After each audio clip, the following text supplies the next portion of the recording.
Hi, this is the summary video presentation of the 11th grade success session that was held on Friday, March 18th. We had a lot of our students in that 2015 cohort that attended the two face-to-face sessions. If you could not make it or did not make it, you need to view this video in its entirety. And there will be a few short assignments that you need to do related to the content of the video, and you'll have to submit that to Ms. Weimer. She will send an email to you about that. You may be a student who was at the session that's just reviewing this, or maybe a parent that wants to view it and get the information that we shared at the success session. So everybody's welcome to view the video. So here we go. The key is, as you guys move into your second year next year as a middle college student, the number of college classes will go up from 4 this year, approximately, for most of you, to 6 classes next year. And there's some important decisions that need to be made with regard to scheduling classes at SC4 next year.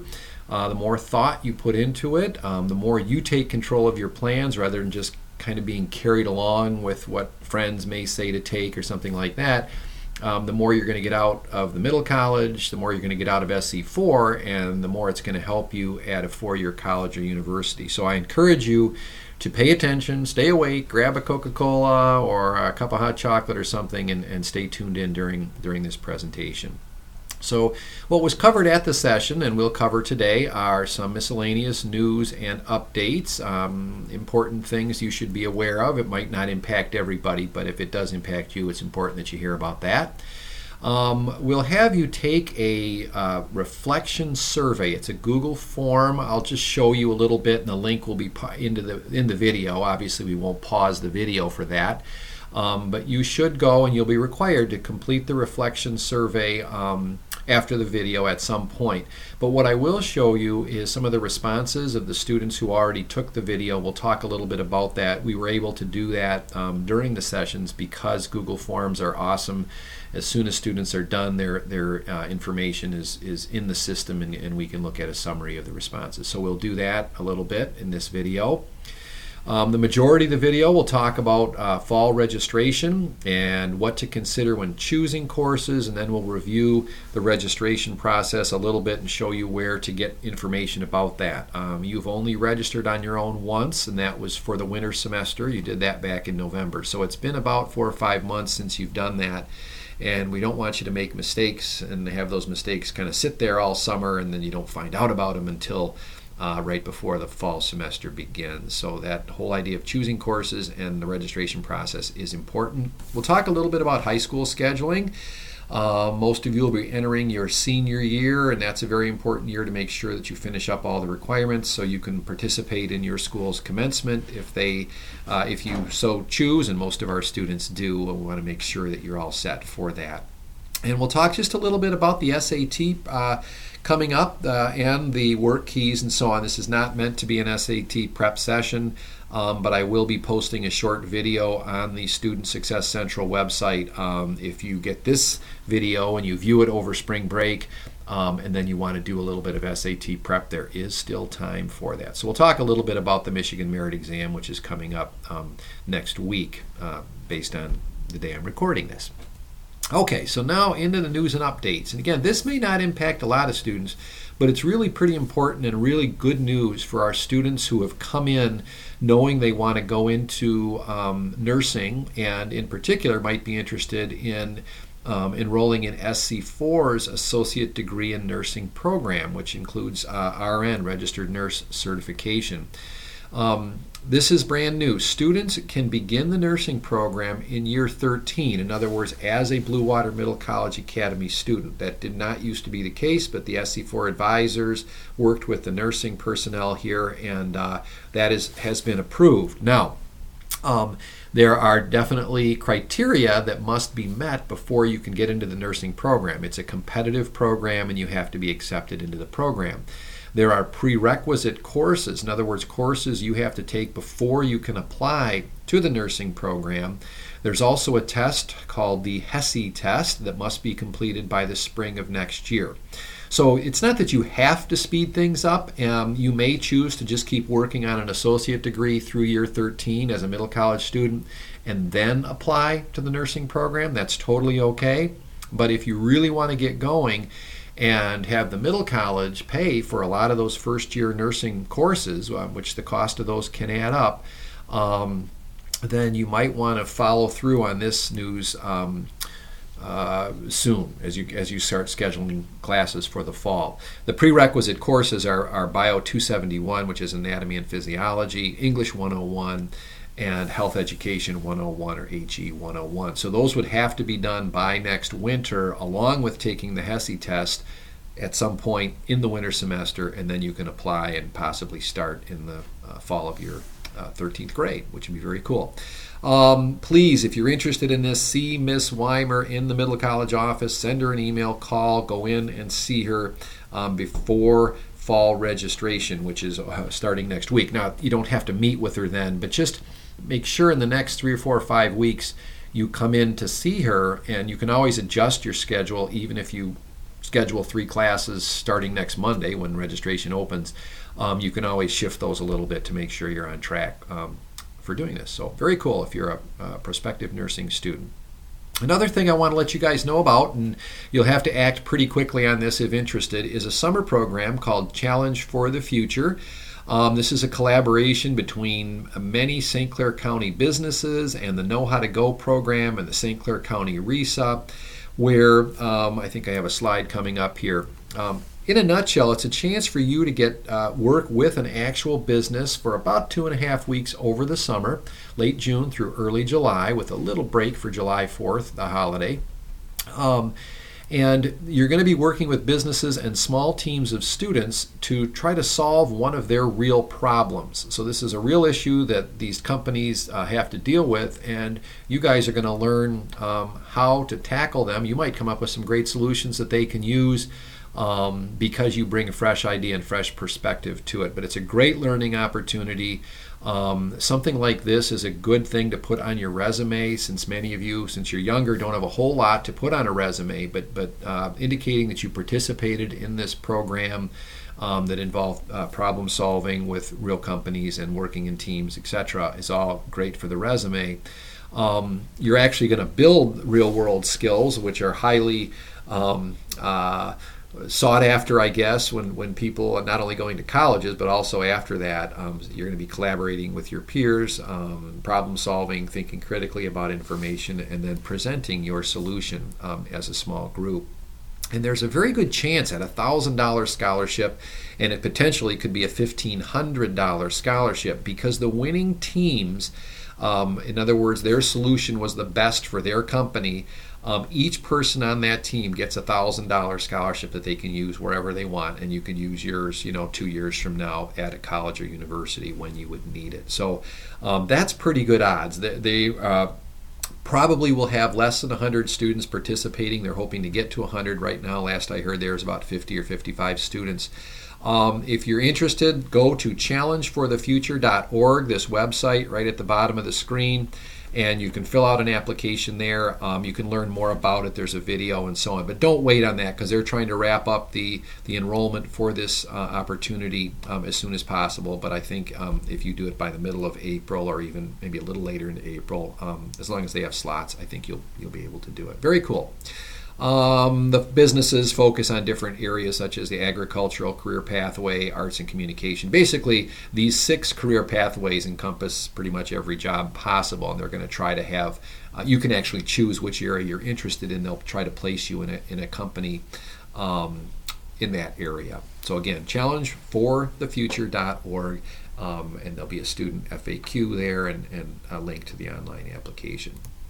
Okay, and one other thing, I'll be sending an email pretty soon, actually, in the next week or two, probably by mid-April, asking for middle college students to help at SC4 for the 8th grade tours and career fair. You probably, your first time on SC4's campus might have been as an 8th grader. Over the last several years, SC4, the St. Clair County RESA, Know How to Go, and our partner districts throughout the county have had 8th graders come to the campus and get a tour. And since we've been here, the Blue Water Middle College Academy has had its students leading many of the tours. They have a lot of students that they need to have shown around the campus, and our students have been a great help to them, and I'm hoping that you will be one of those students that can help. The dates are May 24th and 25th and June 1st and 2nd. I will send this out in an email so you don't have to write this down. You'd be needed pretty much all day. You'd have to get here at about 8 and stay through about 2:30, no later than 3 o'clock. But you do have to plan to stay for the whole day. It would only be one of those days. We would not need you or want you any more than that. If you are an older student, which you guys, if you're viewing this, are not, and we're available, they could maybe use you 2 days. But just plan on one day. You should be excused from your high school classes. As I get students volunteering from Algonac or Yale, for example, I'll contact the principal just to confirm that you will be excused. We don't want you picking a day that something important is going on, such as final exams or something like that.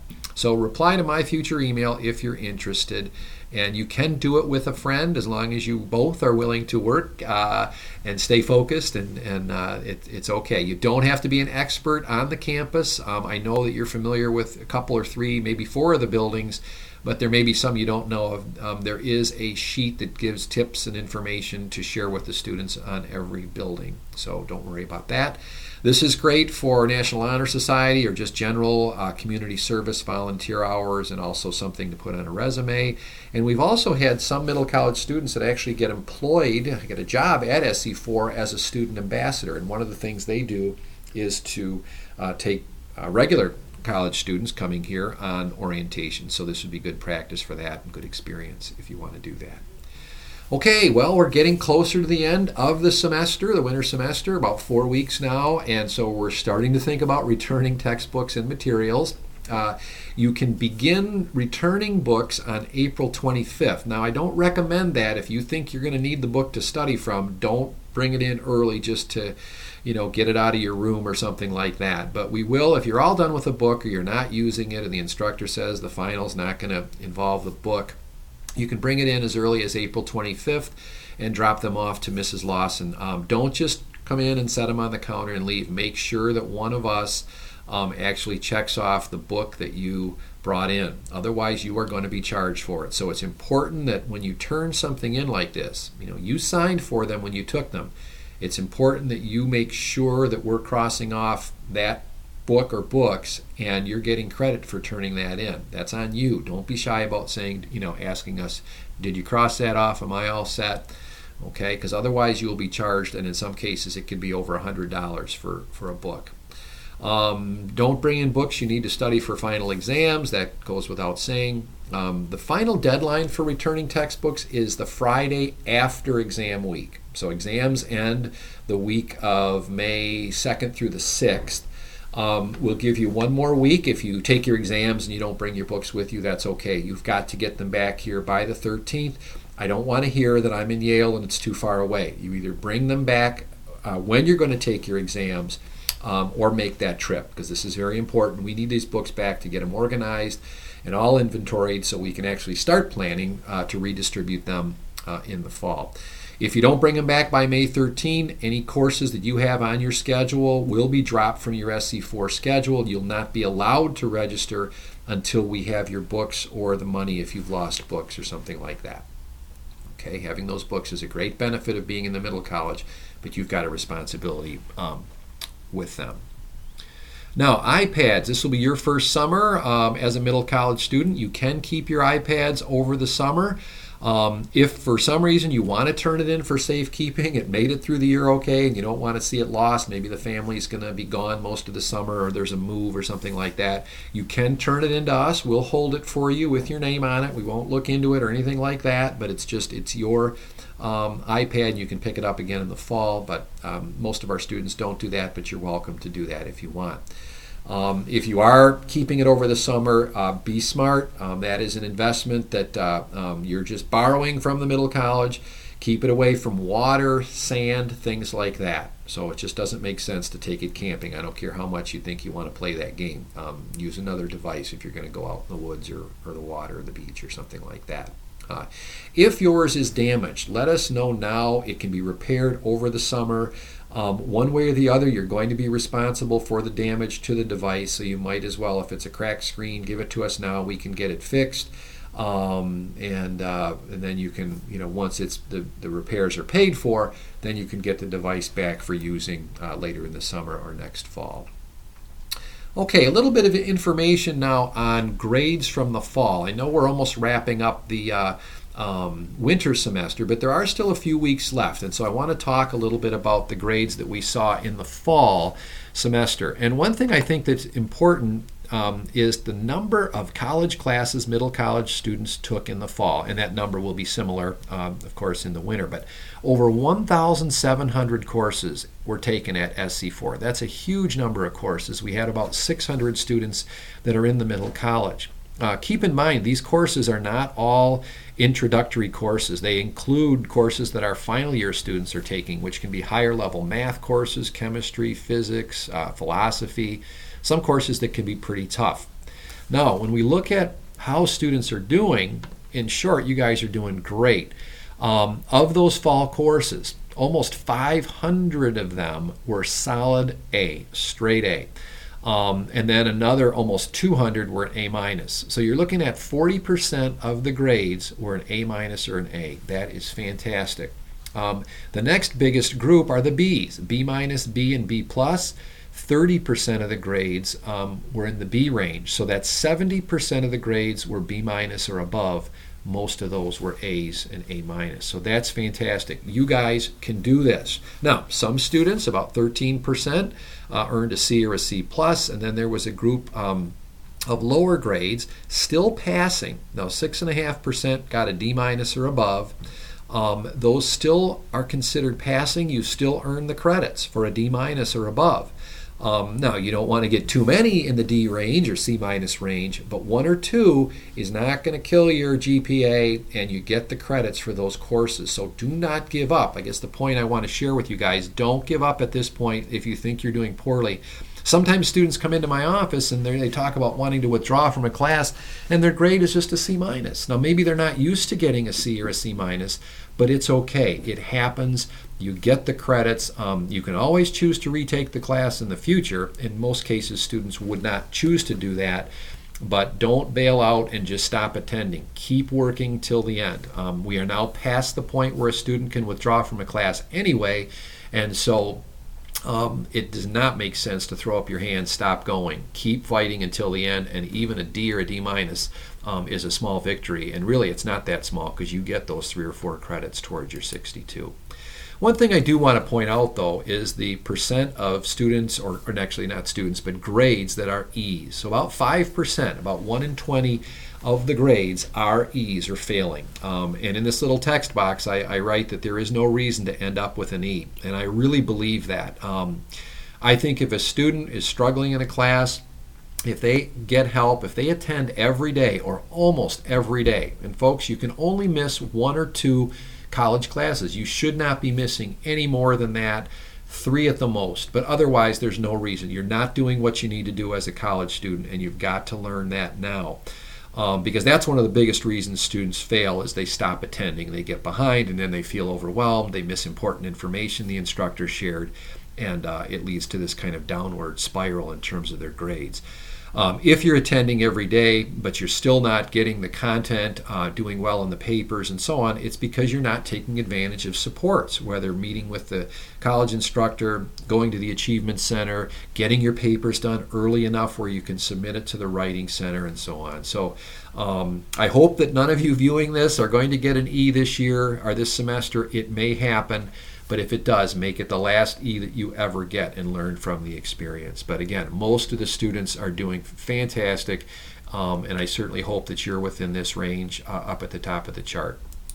Okay, just a final notes about grades. We have 3 full weeks to go. As I record this, we're right in the middle of spring break, so if you get the email about this and view it the next day or so, you've got a few good days to catch up on some things. It's time now to bring up low grades, and maybe right now your grade might be in the E range, but by doing that extra work and turning on the jets a little bit now, you might be able to get it up into a passing range. If you're already getting a strong grade, an A or a B, lock it in. Keep going, keep doing the work, so guarantee that you're in that A-B range. Get to every class from here on through the end of the year. Connect with your instructor. If you haven't, meet with them. Let him or her know that you really want to improve your grade and you're going to work hard. Don't just ask them what you can do, although that's part of it, but just kind of tell them, look, I'm going to get on track, and now you can always add if there's anything more I can do, or what do you recommend I can do to keep my grade moving up. A lot of supports on campus, the Achievement Center, Math Center, Writing Center, and the Middle College staff. We've told you guys many times about that. Put us to use, okay? Keep your SC4 grade point above 2.0. That's a C average. Individually, a class can go below that. Like I said, you can get a D or a D minus and still get the credits. But when your overall SC4 grade points drops below a 2.0, you're placed on what's called academic warning. And that means that the next semester, you can register for classes and take them, but if it does not go above that C average, you're not going to be able to take classes the following semester. Okay, so you get one semester on academic warning. You need to get your grade point average above a 2.0, or you will not be able to register for college classes. Even though you're in the Blue Water Middle College, that doesn't matter. So keep that in mind. Some of you may actually be on academic warning from the fall semester. Very few of our 11th graders are, but some might be, and hopefully your grade's going to go above a 2.0. All right, shifting gears now, MME testing. And again, depending on when you view this, it could be coming up very soon, or it might already have been passed, at least the SAT and the ACT word keys. It starts right after spring break. The SAT will be on Tuesday, April 12th. The ACT work keys, which is not the whole ACT, it's a test called work keys, will be the following day on April 13th. And then you'll have a social studies and science exam, which are specific to the state of Michigan, at some point in April. It might be that same week. It depends on the school. Schools have a window when they can give the M-STEP exams, but the SAT and the work keys tests will be on April 12th and 13th. You will take them, and those of you who are attending our partner schools such as KPAC, Algonac, Port Huron, and Port Huron Northern, etc., will take those tests there. If you're a homeschool student, you will test at SC4. I know that Mr. Ruiz has already been in touch with you about that, and I think all of our students, regardless of where you are, will have already done the pre-coding of your answer booklets and so on, things you have to do before the test. Little word about the SAT. That test likely will take past noon, maybe even past 12:30. You are not excused from your college class. If you have a Tuesday class and it starts at 1 or in some cases at 12:30, you're expected to be there, although we hope the instructors will understand why you're late. But do not use that as an excuse to not attend class. Even if you only get to the last 20 or 30 minutes of the class, you should show up there, get the work that you needed, hand something in. We're not exactly sure how long the SAT will go because this is the first year we've administered the SAT, but you do not have a free get out of class free on that Tuesday. Get there as soon as you can. You should not have any problem on work keys. That test gets out well before noon, and so you should have time to get to a college class on Wednesday, April 13th, especially if it's a 1 o'clock class. Okay. All right. A little bit about the SAT. It is, as I record this, Tuesday, April 5th. Okay. So the SAT is 1 week away. There is still time to practice. And why should you do a little bit of practice, a little bit of review? Well, your SAT score impacts your acceptance into four-year colleges. That's one of the things they look at. Basically, it's your high school grade point average and your college placement exam score, which for you will be your SAT score. Your SAT will also qualify you or may qualify you for thousands of dollars in scholarships. When year 13 rolls around, students are always asking about how do I get a scholarship, where can I get scholarships? And there's not that many that are easy to get when you just write and apply individually. The scholarships that your SAT score can qualify you for are automatic at a lot of colleges. In other words, if you get a 1150 as your SAT score or a 1200, that might automatically qualify you for $2,000 or $3,000 a year at the college. So it makes sense now to put the time in, do a little practice, and your score may get into that range. So don't score 10 points lower than you're able. And actually the SAT score goes all the way up to 1600. So let's make sure that you're, doing 50 or 80 or 100 points higher than you would have if you didn't practice. Okay, so prepare and practice. We did hold multiple prep sessions in January and February at SC4. You might already have been doing some work at your home high school. I will record and post, hopefully later today, which will be midweek of spring break, an online summary, just very brief, of how to access the practice test. That's all there is time for most of you, but the resources will be posted on the Student Success Central site. A little typo there. So stay tuned for that as well. If you've not been practicing, you should take at least one practice test over spring break. That will at least make you familiar again with the test format, and I think that will help on Tuesday. Okay, what we did now at the presentation, during the presentation, was have students complete a Google form. I set it up so it's as easy as possible for students to complete. I'm going to show you in just a second. There's a lot where you can just click on a button or choose, from a variety of choices. There's a little bit I want you to type in there. But we had students complete the form using their phone or iPad, whatever they had with them. And then we immediately got the results I could access. And I'm going to do that in just a moment. But first I'm going to go to this website, and this will be part of your assignment for this session. So one of the things we're going to look for is, did you complete this Google form, this reflection? So here's the website. You're going to enter into your computer, your iPad, or whatever, tinyurl.com/BWMC reflection. And you can obviously pause the video or go back and get this when you need to. So what I'm going to do actually is escape out of the presentation. I'm going to then go to the form, show you what it looks like, and then we'll talk a little bit about the summary responses we've got from the students who have already completed it. I want you to add your own information to that. We have a lot of students that did not attend the session, and I'm looking forward to seeing what they thought and looking at the entire summary. So brief pause, and you can take a short break if you want, or just let the video roll right on through. Okay, when you enter that address in, that's a short, like tiny URL. Don't look at the top one up here. But if you do the one that was on that slide, it should get you here. And you put your name in, and you'll see most of it is very quick. But take your time and do try to give us the best answers you can to these. So here's, I won't read them all. You can go through it. But what I do want to show you though is how students responded, because I think I find that interesting, and maybe we can all learn from that. It asks you what SC4 course has been your favorite this year, and then of course what has been your least favorite. But I'm more interested in what makes a course the favorite for you, so you can check as many as you want for this. Was it the content? Was it just a very good instructor? Did the instructor challenge you? Maybe you didn't like him or her, but they challenged you, and you felt good about that, and so on. So take your time on that, and you'll see there's just some other things that we're looking at. But most of it's fairly easy to report.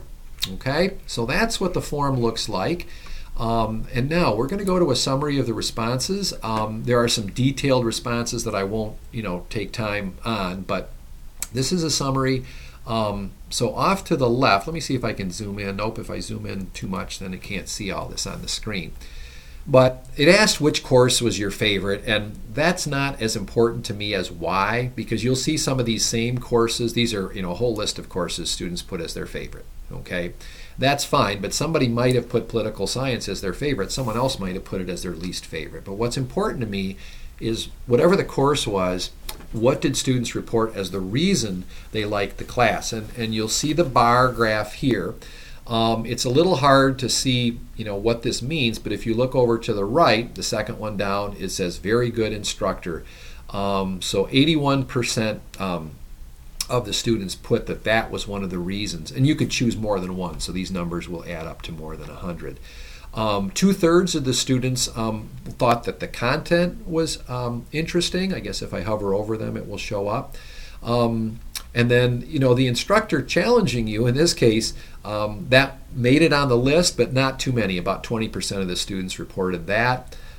Interesting lectures, I jumped down a little bit, and valuable class discussions were also high when it came to choosing favorite classes. But you put your own on there. Again, we have a variety of classes on here. There's political science. So it can be one person's favorite class might be another person's least favorite.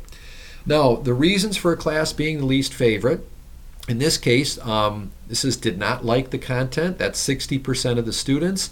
And then a little over 50% indicated they did not like the instructor. Now, it's interesting, or it would be interesting to understand why students said they did not like the instructor. Did they move too quickly? Some are very structured, others are more loosey-goosey, and different students like that or dislike that.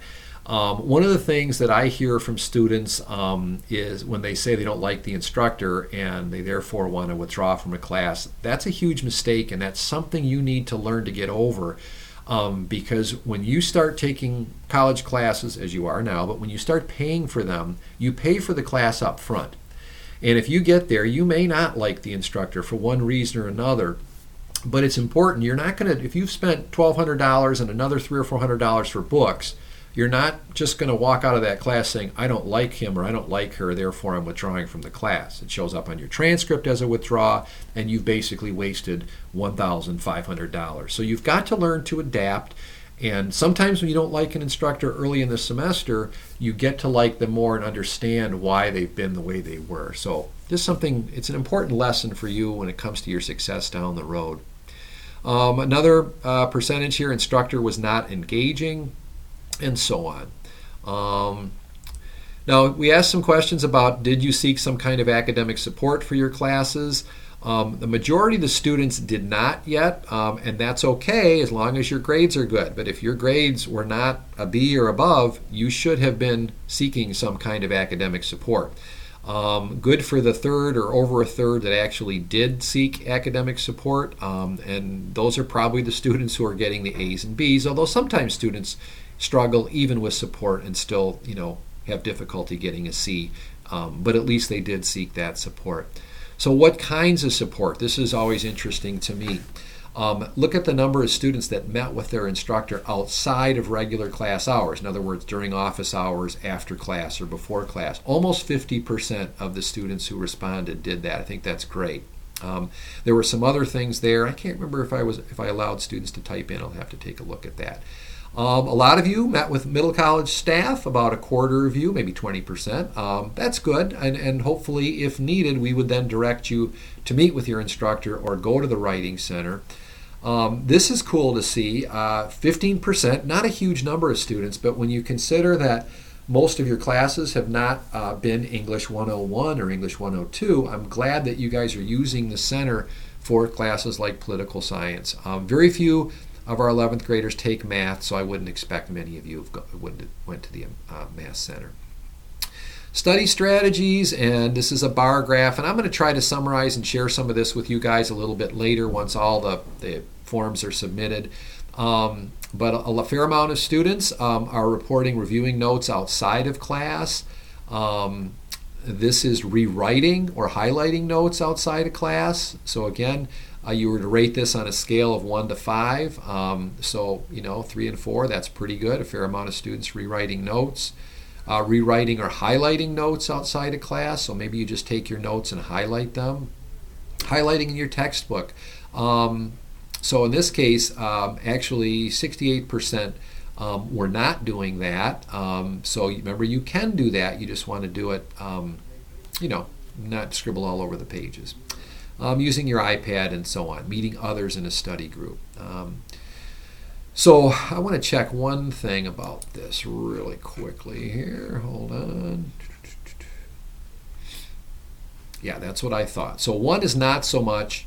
5 is using it a lot. And in this case, so not a lot of you yet have met with other people in study groups. I think you'll see that change as you get into more classes and more difficult classes. When we have our Year 13 students report, they report almost all of them have used study groups quite a bit. Okay? So that's it for now. I'm going to go back to the presentation and we'll go through the final things there. There are some important things regarding fall registration coming up. Okay, so this is very important. So if you haven't taken a break and you're falling asleep, pause the video or come back to it later today or even tomorrow. We need you to see this. I need you to be tuned in because you're going to make some important decisions coming up in the next week or 2 or 3 when it comes to choosing fall classes. Okay, so here we go. There is a lot to consider. You've got help if you need it to consider these things. But first of all, you want to consider the courses you need for your associate degree at SC4.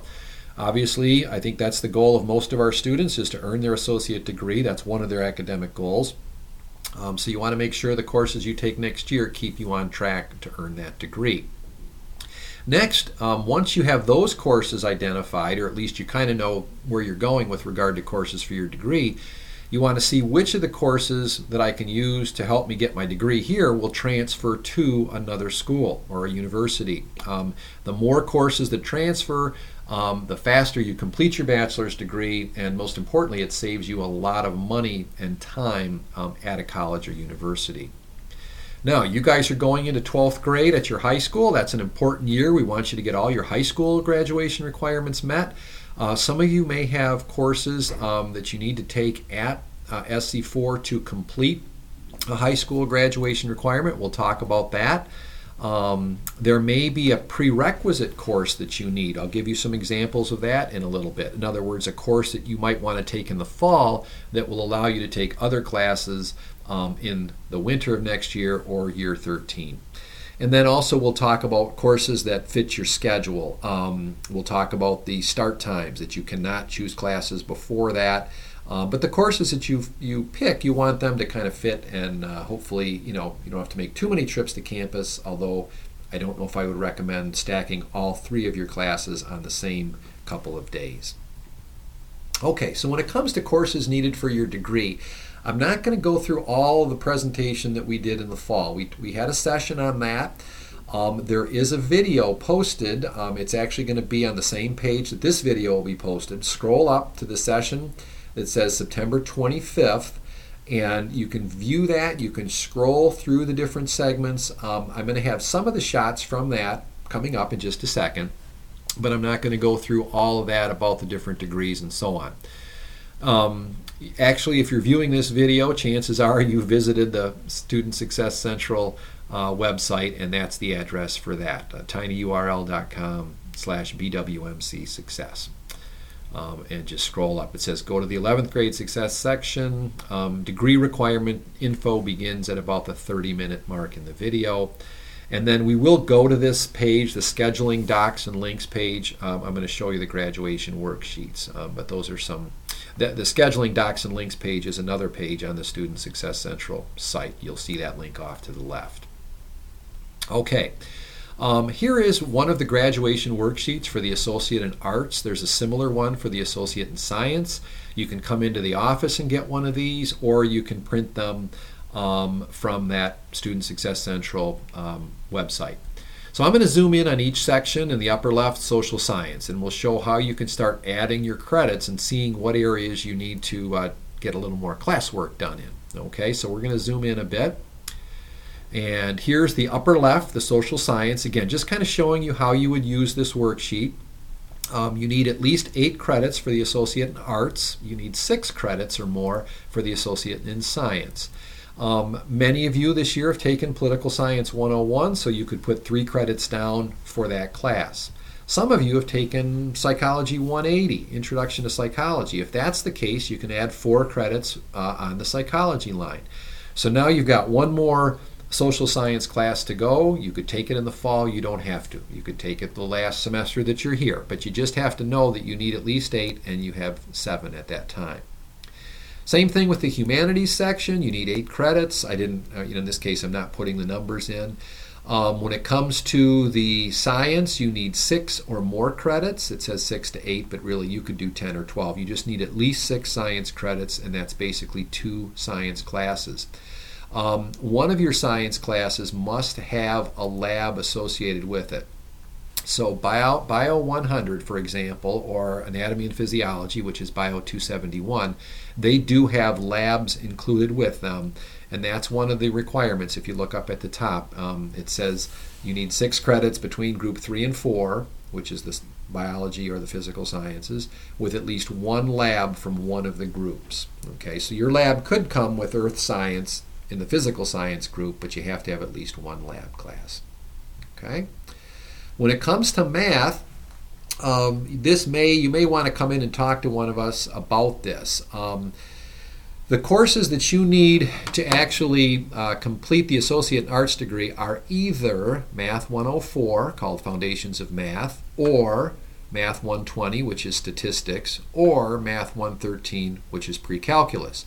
What you go to kind of depends upon what you're looking to do in the future. If you're going into more of a science or engineering field, then you probably would want to get to Pre-Calculus, which is this one right here, because you may want to get to Calc 1, which you have to take Pre-Calc to get to Calc 1 at the college. If you're going into a field like psychology or advertising, then statistics might be more of a math course that you would use rather than Pre-Calculus. And if you're not going into a math field at all, such as more of a writing or art field, then you might do well with Foundations of Math, which is Math 104. And here's how you get to each of those.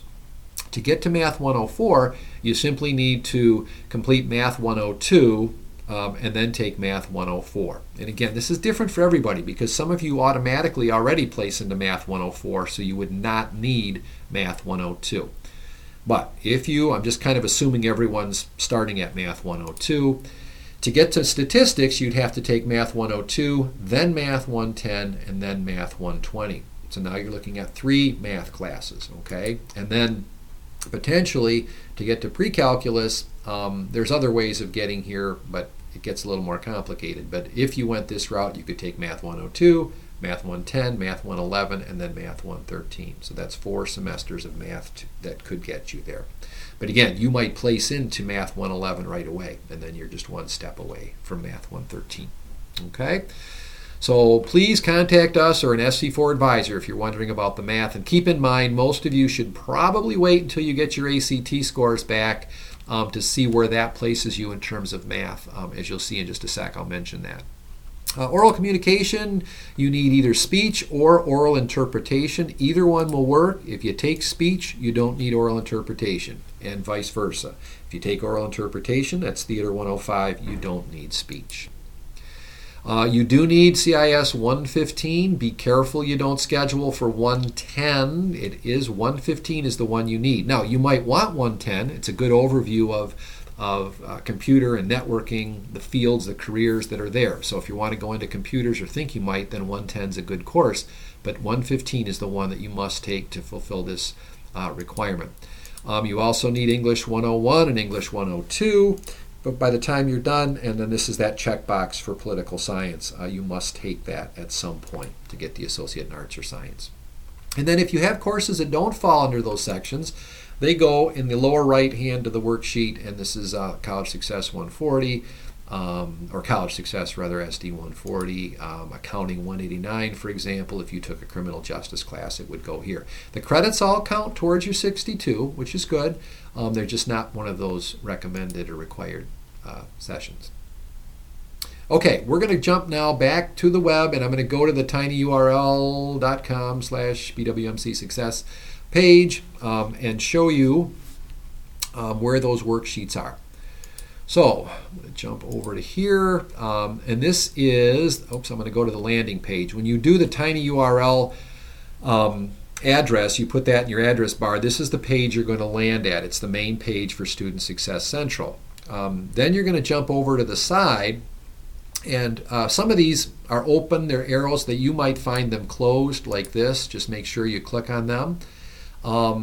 But you'll see over here this one called Scheduling Docs and Links, and it will not be under any of the grades because it's good for everybody to have access to this. Everybody has access to all of them anyway. So here are the tools that we were talking about. You can download a PDF version and print one of the worksheet. You guys all came in the fall of 2015, so you'll need to use the 2015-16 requirements. You cannot use requirements that were there before you enrolled in the college. So in this case, if you want to see that form we were just using, I would click on the Associate Degree in Arts, and there it is. And you can print it and then write on it. Okay? All right. Back to this. Let's see what else there is. There's a neat Excel document that Ms. Weimer made for the arts degree and the associate degree in science. To use these, you can actually enter in the credits and list the courses over here, and it will automatically keep track of how many credits you have to do still. So that's pretty cool, and it's all the areas that are required. It will keep track of them, including the science and so on. To use this, you cannot do it within Google Docs. You have to download it and open it in Excel. Okay, just keep that in mind. And then you can save it on your computer or iPad.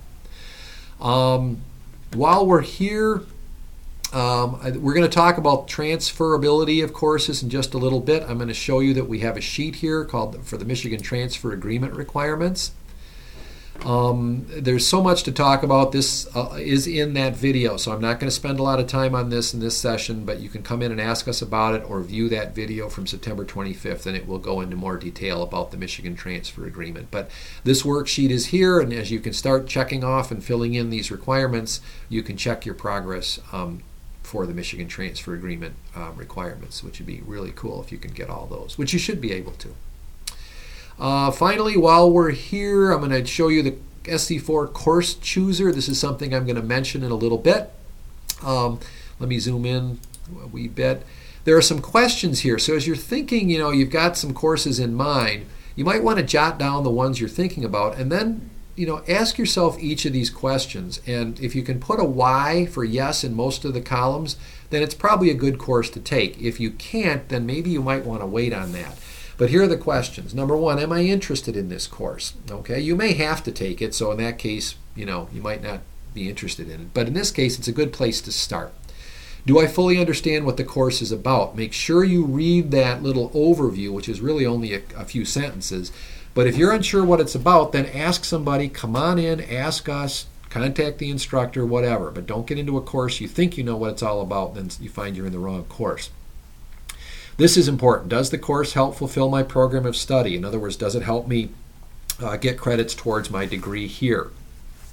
Do I qualify for the course? Are there any prerequisites? And you find those out by clicking on the name of the course in the college catalog, which is online, and then you can see whether or not there are any prerequisites. You don't want to make that one of your courses, get all planned, ready to register for it, and then it will block that course from being registered, and it will block your other courses too because you haven't met the prerequisites. Is it likely to transfer to another college? So we're talking about that a little bit now. We'll do a little bit more in a minute. Does it fit into my schedule? If it's only offered at 11:30 and you are a KPAC student, you can't take it. It's too early in the day. You're going to have to wait till the following year or see if there's a later section of it. And then, do I need to take it now? Is it a prerequisite? Is it a course that's only offered in the fall and I need to take it now? So you may have to do some work on that. Okay, but if you can answer yes to all or most of those questions, it's probably a good one to take. So that's available as one of these many documents on the Student Success Central site. Okay, so let's go back to the presentation and we'll work our way through the end. We're getting closer. Prerequisite courses, again, I've talked about that. You have to look at the course description online to find out whether you have taken the courses needed for it or have a test score needed for it. The college, the WAVE system, will not let you register for a course that you haven't met the requirements for. Your COMPASS scores, if you're not sure whether or not you do qualify for a particular math class or English class, you'll find your COMPASS scores in the test summary section of the academic profile section of your WAVE. Okay, so go into academic profile and then test summary, and you will see your COMPASS scores. And I think if you click on the score, it will then indicate which course you place into in terms of English or math. But just contact one of us if you're not sure how that works. If you send us your scores, we can then just reply and tell you what you place into. One note about if you place into a course that's the number is less than 100, those are called developmental education courses or developmental ed courses. Many students initially compass into English 75, Math 75, in some cases English 50. Some of you placed into Reading 50 initially. But a middle college or an early college, or any high school for that matter, cannot pay tuition for a developmental education college course. The state prevents us from doing that. So if you want or need to take one of those courses, there's two things. Number one is you and your family can pay for the course, and it might be the best thing. It may be the course that you need to get your skills up to speed for a 100 level course or higher. But if you want to try to place out of that, you can do it a couple of different ways. If you currently place into one of those, your SAT scores might place you out of it.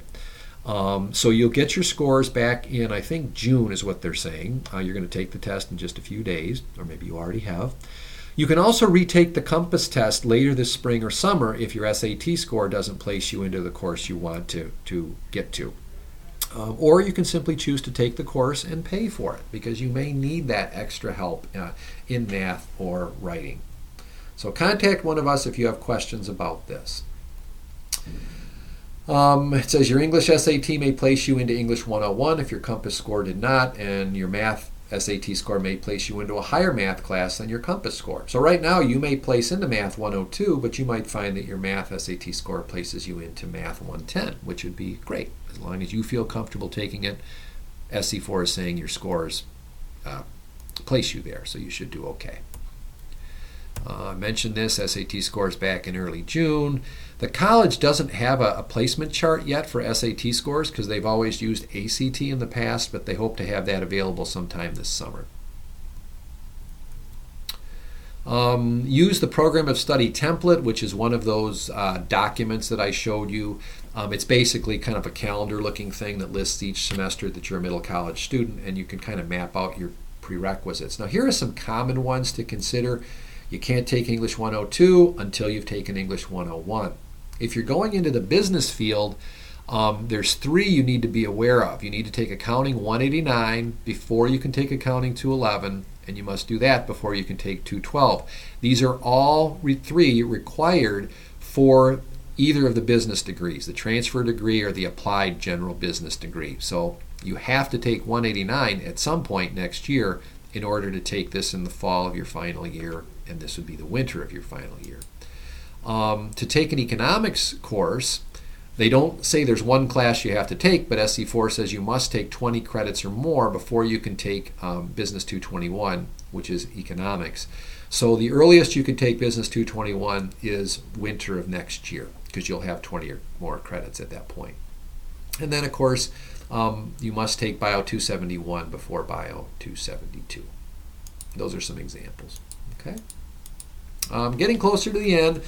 High school graduation requirements should be fulfilled with high school classes.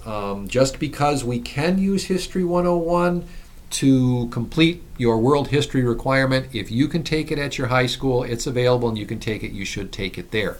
There are some possible reasons to use a college course to fulfill a high school requirement, and that may be that you have more than 3 course requirements left. You're only going to take 3 high school classes next year, so one of those could fulfill one of your high school requirements.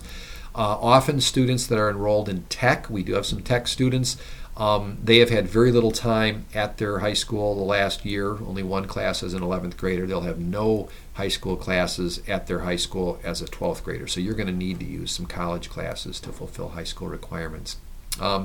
If there is what I'm calling a quality elective that you want to take instead of a required core course at your high school, then we will allow that. For example, if you're a band student and you obviously want to continue in band through 12th grade, same can be true of choir, maybe a foreign language, something like that, then it would be okay to use a college class to maybe complete a civics requirement or history or maybe your final science class. And possibly a high school course that you need or want cannot be scheduled in the morning. And if that's the case, then you could take that class possibly in the afternoon, but if that doesn't work, then we'd allow you to take it at the college. So the courses must fit your schedule. This is very important. So wake up and listen up. No college class can be scheduled that starts before noon if you attend Algonac, Capac, Memphis, and Yale. Those schools are too far away. Even though you get out of third period, you're too far away to get to campus in time for an 11 o'clock or 11:30 class. We don't want you cutting it too close. We don't want you leaving early from your high school class or getting in late ever to your college class. So no class starting before noon. A 12 o'clock class should be okay. Now, Port Huron and Port Huron Northern High School students only, you can take a class that starts at 11:30, but no 11 o'clock classes next year. So 11:30, that does give you time, plenty of time to get here, because both those schools are within about 15 minutes of campus. Okay, so sorry for those of you who are farther away, but we don't want you rushing to get here or arriving late. No exceptions. Any classes scheduled to start earlier than those times will be dropped. Now, if you're a homeschool student and you do not attend one of the high schools in the morning or afternoon, then you can take a morning class. Those are the only students that can do that. We've talked about classes that will transfer, so I'm going to go kind of quickly through this. It does help to start understanding or knowing what bachelor's degree you're seeking, what college or universities you want to attend. And career cruising is a great tool to help you identify that. So what careers are you interested in, what college programs are there, and then what colleges offer those. Then you can start to look at which classes will transfer. The best thing for us, if you're curious about this, is set up an appointment with one of the Middle College staff members, Mr. Ruiz, Mrs. Barr, Ms. Weimer, or me, and we can kind of show you how to start investigating whether or not classes will transfer. So also SC4 advisors are really experts at this. So go ahead and schedule a meeting with them and just tell them you want to look at credit transfer and which ones transfer to your program. We already talked about the Michigan Transfer Agreement a little bit. And what that is, you saw the worksheet that shows you how to fill in the classes. Those basically become 30 general education credits that most Michigan colleges have agreed to accept. In other words, Western Michigan says right on their website that if you complete the Michigan Transfer Agreement, that's all their general education requirements will be met. Okay. SC4's Associate of Arts and Associate of Science degrees actually fulfill the requirements of the MTA. There's a couple decisions you might have to make within that to make sure you get that, but we can help you with that. Okay, I'm not going to look. We already looked at the MTA. Okay. All right, almost done. Online classes. I strongly recommend you do not take an online class next year unless you absolutely have to. They sound good in many ways. Sometimes students don't think they're going to be as much work. They're actually more work. Even though you're not driving to class, they're a lot of work to succeed in them. We recommend not taking online classes unless there's no other alternative, and in that case it is okay. And you need to be sure that you're the kind of student that can succeed without the guidance of an instructor being there, without coming to class twice a week to kind of get that reinforcement and support that you need. When we ask students, who have taken online classes, would they do it again? Most of them say no. Some succeed in them and like them, but most students don't. So there is actually a web page on the Student Success Central site that's about taking online classes. If you're interested in that, go to that page, read it carefully, and it'll tell you what you need to do, because you have to take Web 99 before you can sign up for an online class. I already mentioned the Course Chooser tool. That was the one that had the different questions at the top. Okay, so that's in the Scheduling Docs and Links page. Finally, a little bit of information about the registration process. We've got a video on that, a great video. So go to the Student Success Central site and then click on the part that says SC4 registration right here. And you'll get to this page. There are a couple of videos that Ms. Weimer recorded last year for the students that did not attend when Mrs. Burse showed you how to do everything. And you may need it for a review. Okay, so view the video, and that will remind you of how to do things, how to use the schedule planner, and making sure that all your courses are getting registered. I'll send a brief email to all our students with some important reminders. But this page has there's a checklist of things to consider at the bottom as well. So go to this page and you'll be all set. Finally, preparing for final exams, use your iPad. We showed many examples at the fall sessions. Some of the videos have them that are posted on the Student Success Central website. Brainscape is an app to create flashcards. There's still time. If you have a class that's got a lot of terms you're going to need to know, download the Brainscape app. It used to be called Flashcardlet, I think, but Brainscape took them over. You can create your own flashcards or use some that they have already. If you don't want to lug around that big textbook, but you want to do some studying of diagrams and charts and things like that, don't forget your iPad or your phone has a camera, most of you. You can photograph the important parts of the book. You can photograph your notes even. And then just kind of scroll through the photos so they're always with you in a much smaller and lighter form. Rewrite and summarize notes on your iPad for that final push of studying. You can rewrite them by hand if that works better for you, but if you just kind of enter them in the iPad and just have these pages using Paperport Notes or some of the other note-taking apps, it may help. Okay.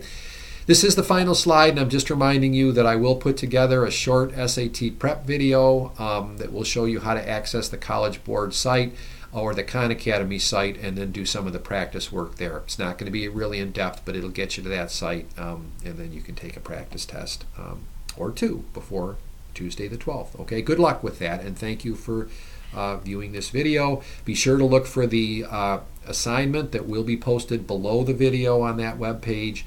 You'll need to submit some things to Ms. Weimer. Make sure you complete them all. Okay, thank you.